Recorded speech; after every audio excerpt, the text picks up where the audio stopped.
Hello প্রিয় শিক্ষার্থী বন্ধুরা, গোপাল মাস্টার চ্যানেলে তোমাদেরকে স্বাগতম। আজকের ভিডিওতে আমি তোমাদেরকে অত্যন্ত সহজ ও গুরুত্বপূর্ণ একটি সৃজনশীল প্রশ্ন সমাধান করে দেখাবো। তাহলে চলো দেরি না করে শুরু করা যাক। প্রশ্নটি একবার দেখো। 15টি পেন্সিল এবং 12টি কলমের দাম একত্রে 276 টাকা। 2টি কলমের দাম 16 টাকা। প্রথম প্রশ্নটি হচ্ছে 12টি কলমের দাম কত। তাহলে চলো প্রথম প্রশ্নটি আমরা সমাধান করি। 12টি কলমের দাম বের করব, কিন্তু প্রশ্নের মধ্যে দেওয়া আছে কত? 2টি কলমের দাম 16 টাকা। তাহলে ক নং প্রশ্নটা আমরা সমাধান করি। 2টি কলমের দাম 16 টাকা।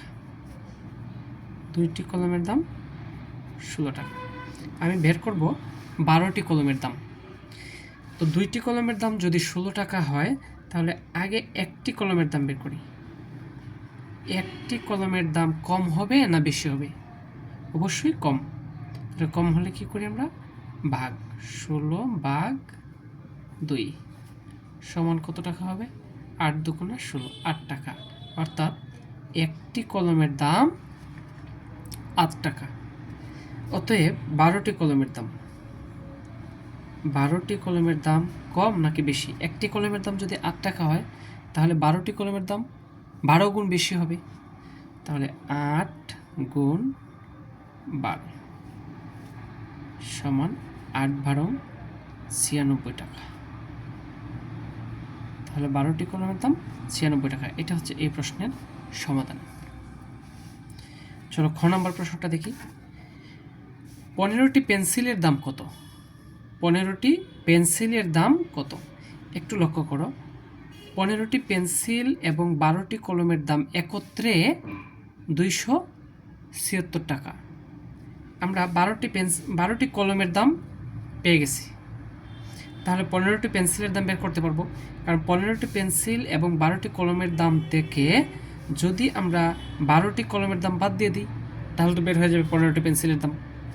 তাহলে চলো আমরা লিখি 15টি পেন্সিল ও 12টি কলমের দাম 276 টাকা। কেমন? আর ক হতে পারলাম 12টি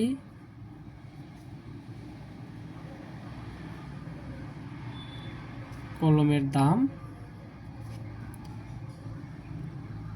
96 টাকা। এবার আমরা যদি এটা বাদ দিয়ে দিই,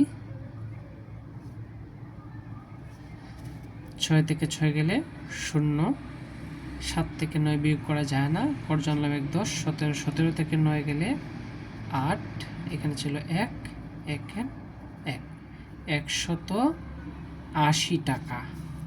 এটা হচ্ছে 15টি পেন্সিলের দাম। পেন্সিলের দাম তাহলে আমরা পেয়ে গেলাম 15টি পেন্সিলের দাম 180 টাকা। এটা হচ্ছে এই প্রশ্নের সমাধান।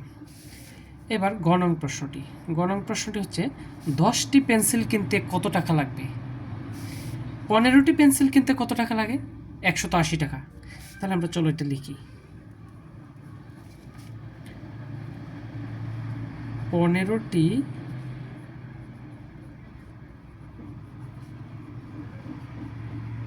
পেন্সিল কিনতে লাগে 180 টাকা। তাহলে একটি পেন্সিল কিনতে লাগবে কম না বেশি? অবভিয়াসলি কম। তাহলে 180/15 এত টাকা।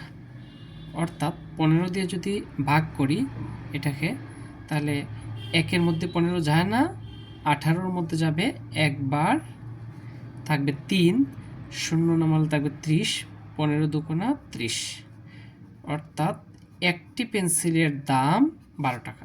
এবার একটি পেন্সিলের দাম যদি 12 টাকা হয়, আমাকে বলা হয়েছে 10টি পেন্সিলের দাম বের করো। তার অতএব 10টি পেন্সিলের দাম, অর্থাৎ 10টি পেন্সিল কিনতে লাগবে, একটি পেন্সিল কিনতে 12 টাকা, 10টি পেন্সিল কিনতে 10 গুণ বেশি লাগবে, তাহলে 12 গুণ 10 এত টাকা। 10 দিয়ে 12কে গুণ করলে 12 10-এ 120 টাকা, অর্থাৎ 10টি পেন্সিল কিনতে লাগবে 120 টাকা। কেমন? এটা হচ্ছে এই প্রশ্নের সমাধান। আজকের ভিডিওটি এখানে শেষ করছি, দেখা হবে পরের ভিডিওতে। সে পর্যন্ত ভালো থেকো, সুস্থ থেকো। ভিডিওটি ভালো লাগলে চ্যানেলটি সাবস্ক্রাইব করে দেবে। ধন্যবাদ সবাইকে।